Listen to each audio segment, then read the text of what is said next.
안녕하세요. 친환경 벼 재배 단지인 황새마을에 나와 있습니다.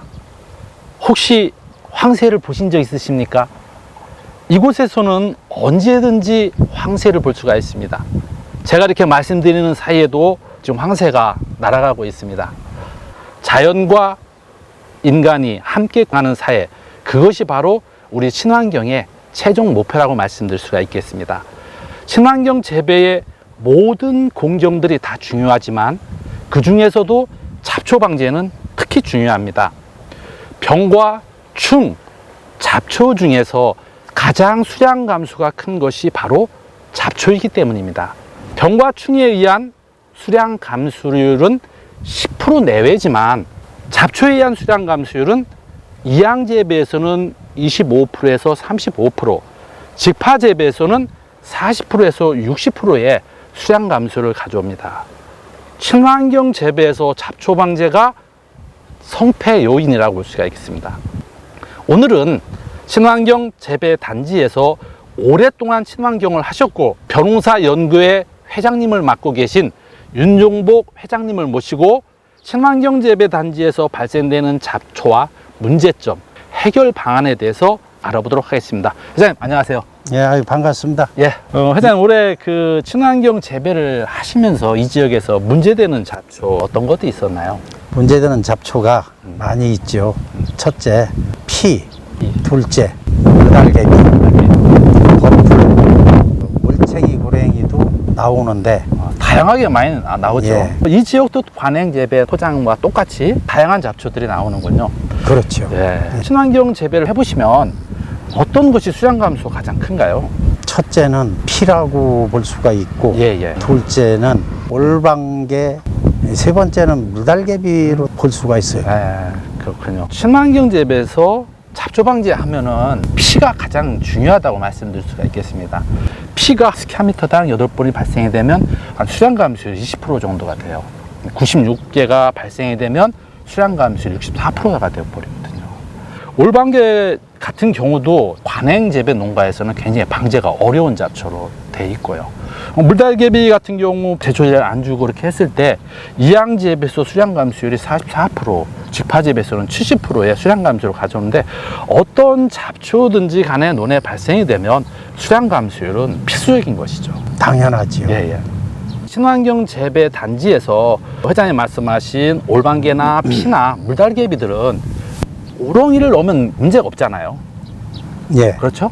우렁이를 넣어도 방제가 안 되는 잡초 그런 것들이 있었나요? 예, 있습니다. 어떤 예. 잡초들이죠? 엽기대, 여기. 가막사리, 예. 여러 종류가 이 지역에서 우리 친환경 농가를 괴롭히고 있습니다. 우렁이들이 못 먹는 잡초, 엽기, 간척지에서 나오는 매자기, 씨가 쌀을 수확하고서 품질을 떨어뜨리는 자기풀도 있고 새카만 씨앗을 가지고 있죠. 그렇죠. 예. 물질경이라고 있습니다. 미국 종부초꽃, 정개우리바 이런 것들이 실제적으로 방제가 안 돼요. 회장님께서 올해 우렁이를 언제 어떤 크기를 넣으셨는지요?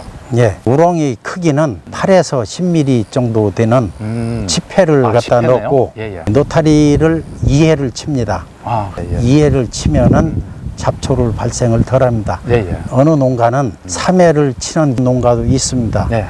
치패를 넣을 때는 노타리 2회를 치고 물을 빼지 않고 바로 우렁을 방사합니다. 네, 그러니까 노타리 치고서 균평 작업이 끝나고 예. 우렁이를 바로 투입하는 그런 적이네요. 예년에도 그렇게 우렁이 치패를 넣어서 그렇게 관리를 하셨나요? 아니죠. 네. 성패를 넣어가지고 예. 제초 효과를 보고 그랬는데 성패가 되면은 일은 안 하고 맨 새끼를 까느라고 그렇죠. 예, 풀을 제대로 못 먹어가지고 박사님께서 치패를 넣으면은 좋은 효과를 볼 수 있다 말씀하셔가지고 2년 전부터 치패를 넣어서 예. 지금 효과를 많이 보고 있는 실정입니다. 예. 과거와 지금하고 비교해 보시면 치패를 썰어질하고 2항전에 넣는 거 하고 중패를 뭐 2항하고 5 내지 7에 넣는 거 하고 어떤 차이점이 있는 걸 느끼셨나요? 예, 이 치패와 중패, 성패 이게 다 각기 다른 거를 느꼈습니다. 예. 치패는 균평 작업 후 바로 넣을 수가 있고 네, 예. 치패가 좋은 이유가 잡초를 많이 없애준다. 성패를 넣으면은 예. 일은 안 하고 알만 까놔요. 그래서 잡초가 더 많이 나와요. 예, 예. 그렇죠. 예, 그래서 이양 전에 치패를 넣는 게 앞으로 나갈 길이 아닌가 이렇게 예. 생각이 됩니다. 잡초 방지를 위해서는 회장님 말씀하신 대로 썰애질 하고서 이양 전에 넣는 것이 잡초를 갖다가 방지하기가 가장 좋습니다. 회장님 관행 재배도 하시죠?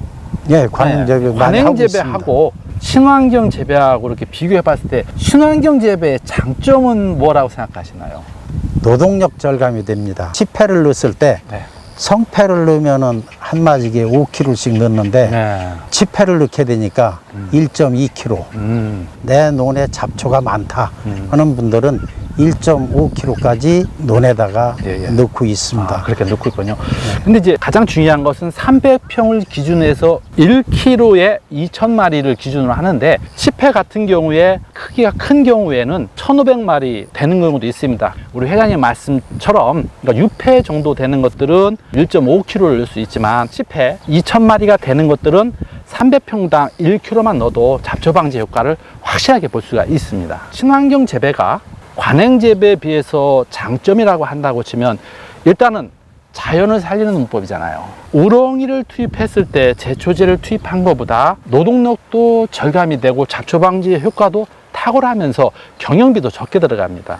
보통 제초제는 2번의 약제를 살포하지만 우렁이는 치패를 이양 전에 한 번 넣음으로써 잡초 방지의 효과를 98% 정도까지 높일 수가 있기 때문에 경영비와 노력 절감을 할 수가 있습니다.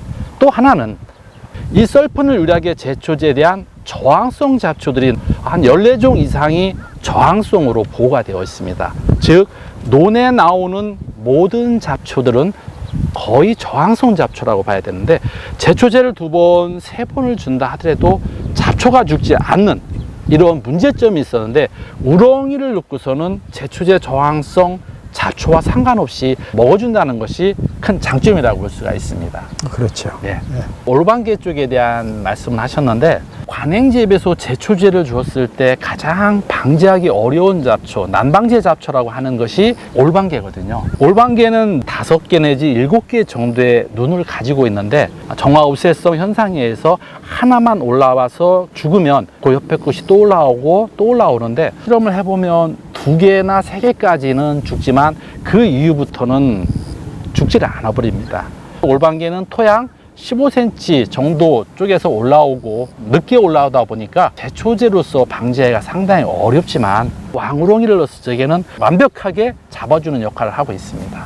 제초기를 갖다가 이양 후 10일 간격으로 2회 하시면 잡초 방지 효과를 90% 이상 가져올 수가 있습니다. 그래서 진흥청에서 실험한 데이터를 볼 것 같으면 중경 제초기를 이용했을 때 손 제초에 비해서 94%의 노동력을 절감시킬 수가 있었고 잡초 방지 효과도 90% 이상의 효과를 가져올 수 있기 때문에 친환경 재배에서 물 부족이라든가 아니면 초기에 우렁이 투입이 늦었다든가 잡초가 발생됐을 경우에는 중경 제초기를 통해서 이양 후 10일 간격으로 2, 3회를 해줌으로써 친환경 재배를 이어갈 수가 있다고 말씀드릴 수가 있겠습니다.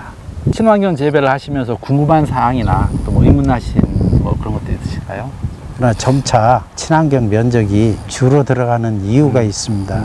고령화로다가 기계 이런 거를 다루질 못하니까 생산성이 떨어져 가지고 예. 하나 둘씩 그만두시는 그런 예가 생겨 가지고 굉장히 좀 안타까운 현실입니다.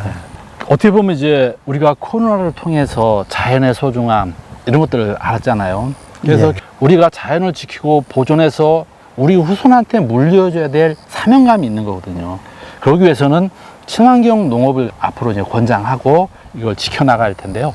정부에서는 친환경 육성 계획법을 만들어서 앞으로 친환경에 대해서 대대적으로 육성을 할 계획을 가지고 있습니다. 예, 지금까지 친환경 재배단지에서 잡초 방지의 방법에 대해서 알아봤습니다.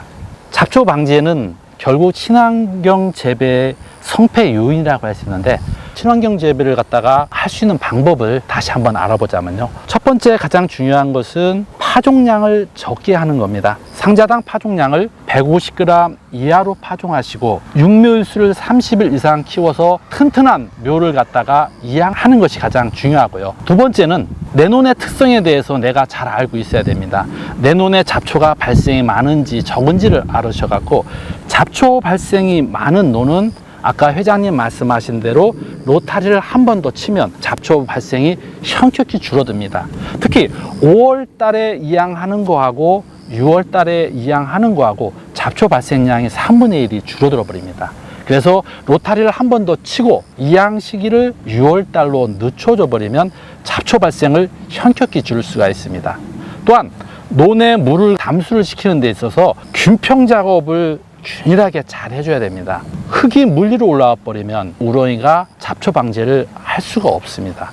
균평 작업을 잘해서 물을 깊게 담수시켜줘야 잡초 방제를 확실하게 효과를 볼 수가 있습니다. 이러한 실천 사항들을 잘 지켜주신다면 친환경 재배에서 잡초 방제는 문제가 없을 것이라고 봅니다. 특히 우리 회장님께서도 강조를 하셨지만 우렁이를 언제 넣어야 될 것인가, 이것은 치패를 이양 전에 넣는 것이 굉장히 중요합니다. 치패를 2,000마리를 기준으로 해서 300평당 1kg, 만약에 1,500마리나 1,200~300마리 정도 되는 것은 1.5kg를 갖다가 300평에 넣어준다고 하면 초기 잡초 방제는 완벽하게 해결이 될 것이라 볼 수 있습니다. 근데 여기도 친환경 포장인가요?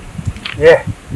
잡초가 상당히 많네요. 이런 데를 보여드리게 돼서 좀 부끄럽습니다. 네. 그러나 뭐 친환경 포장이 다 깨끗한 것만은 아니라는 것을 보여드리고 싶고, 균평 작업을 잘못하면은 이런 경우가 있습니다. 또 올해 극심한 가뭄으로 물이 부족해서 이런 사태를 빚어냈습니다.